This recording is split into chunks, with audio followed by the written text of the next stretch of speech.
Check it out, guys. So I encourage self-education. I am very committed to learning how to present information more fluently and more properly and more accurately, etc. And so you have to start somewhere.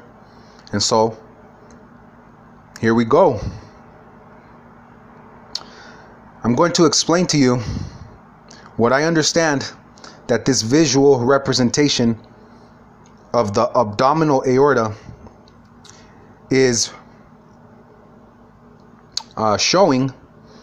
So basically, as far as I understand, this is what's called the abdominal aorta.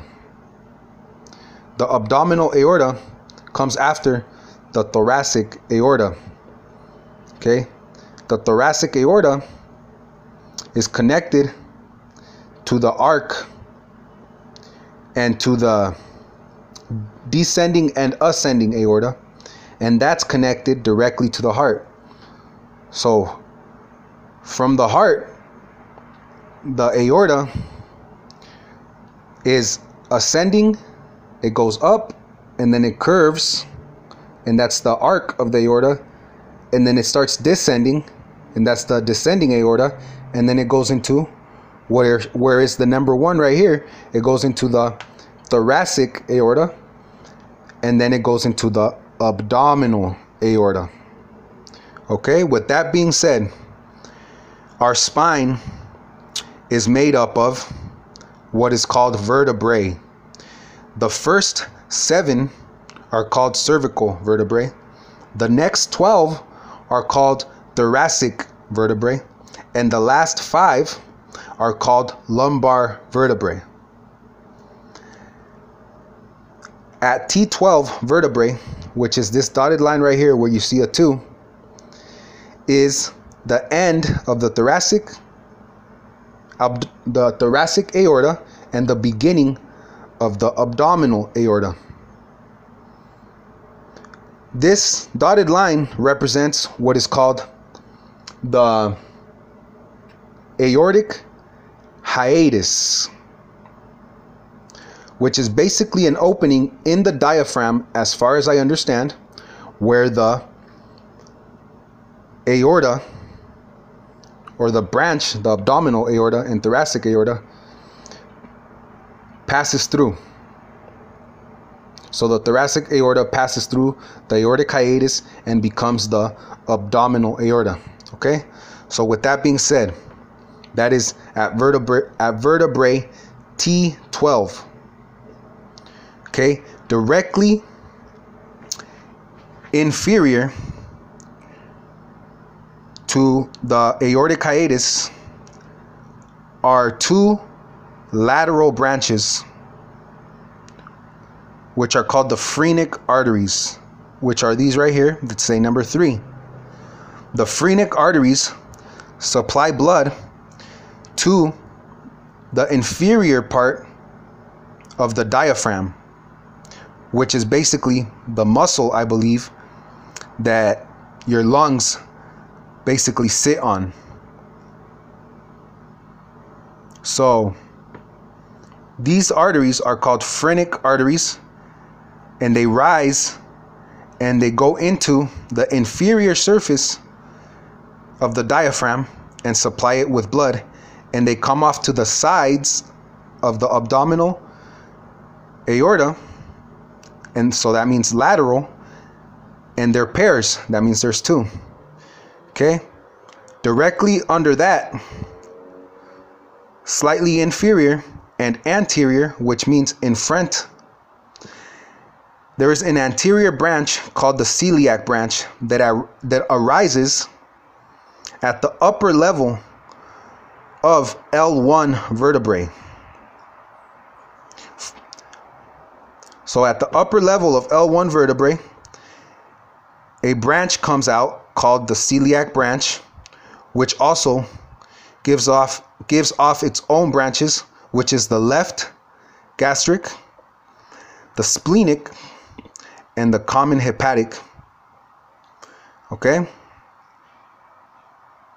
This celiac branch and its branches supply the foregut, which, as far as I understand, makes up basically the stomach, the spleen, the pancreas, partly like the head of the pancreas, and also the first half of the duodenum, which is a part of the small intestine. With that being said, slightly under the celiac trunk is the superior mesenteric artery, which is also an anterior branch of the abdominal aorta, which arises at the lower level of L1 vertebrae. Celiac trunk arises at the upper level of L1 vertebrae. With that being said, the superior mesenteric artery supplies the midgut, which is basically the second half of the duodenum, all the way through 2/3 of the transverse colon, which is a part of the large intestine. And it also supplies the appendix. And it also helps with supplying the pancreas. Okay, with that being said, at about the same level, lateral to the superior mesenteric artery, there are paired arteries. The first ones are called the suprarenal, the middle suprarenal arteries, and there's one on each side, so they're paired arteries, and those supply the adrenal glands with blood. Okay, there's the middle suprarenal arteries, slightly inferior and lateral to the abdominal aorta, and slightly inferior to the middle suprarenal arteries are the renal arteries, which are these right here, and they're also lateral and they're also paired arteries, which supply the kidneys with blood. Okay, with that being said, we continue downwards or inferiorly, and you see these are paired arteries as well, and they arise anteriorly, as far as I understand, paired arteries, and they arise anteriorly, slightly inferiorly to the super mesenteric artery are the gonadal arteries, which supply the gonads, or the ovaries, or the testicles. So they could be called testicular arteries or ovarian arteries, as far as I understand.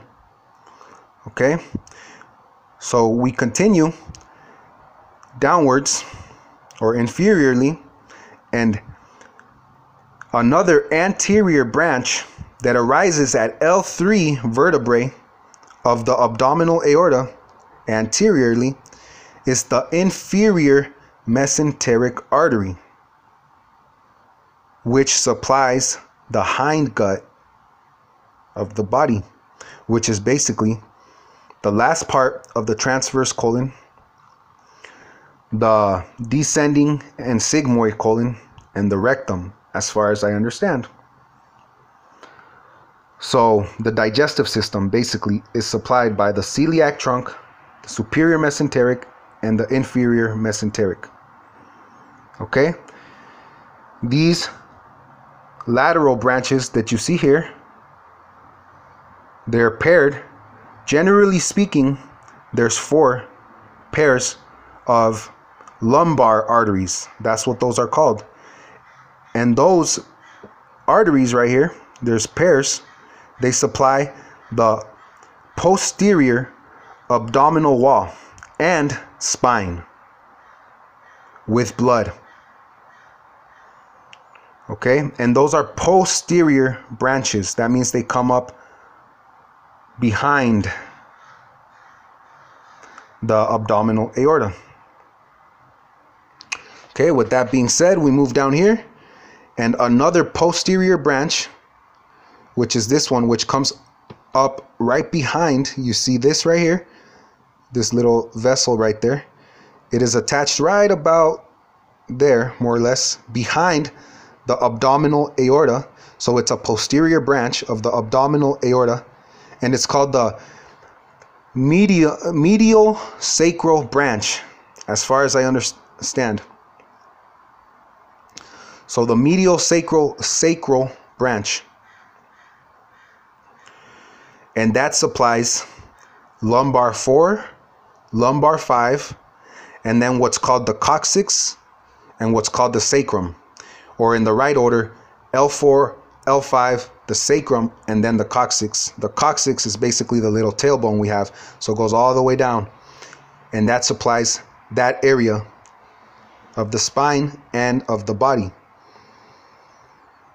That's the medial sacral artery, a posterior branch of the abdominal aorta.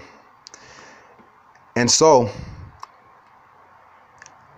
the terminal branches of the abdominal aorta are called the common iliac, which are these two right here, which is called a bifurcation or a division. And so the abdominal aorta bifurcates or divides into the common iliac arteries, and that is the end, the terminal branches of the abdominal aorta. Okay, so I will mention last, these are called the middle supraarenal arteries. There is also the superior supraarenal arteries, which generally speaking branch from the phrenic arteries. These phrenic arteries give off a branch, which are the superior, they both do, which are the superior supraarenal arteries. These are the middle supraarenal arteries, and then the renal arteries give off a branch which are the inferior supraarenal arteries. So the inferior supraarenal arteries come off of the renal arteries. The superior supraarenal arteries come off of the phrenic arteries, and then the middle supraarenal arteries come off of the abdominal aorta, or the abdominal aorta. And the supraarenal arteries, inferior, middle, and superior, supply the adrenal glands with blood.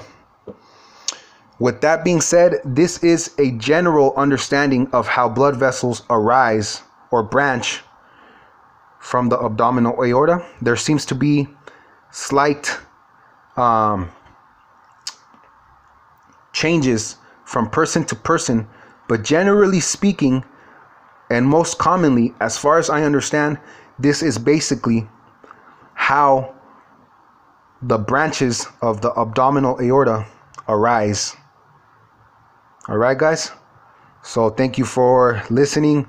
If you found any, good from this video, I appreciate it. I encourage self-education, and I'm also practicing so that I can get much better at this. And so you got to start somewhere. This is my second time doing this kind of video, and so I appreciate the opportunity. I'll talk to y'all later, guys. Peace out.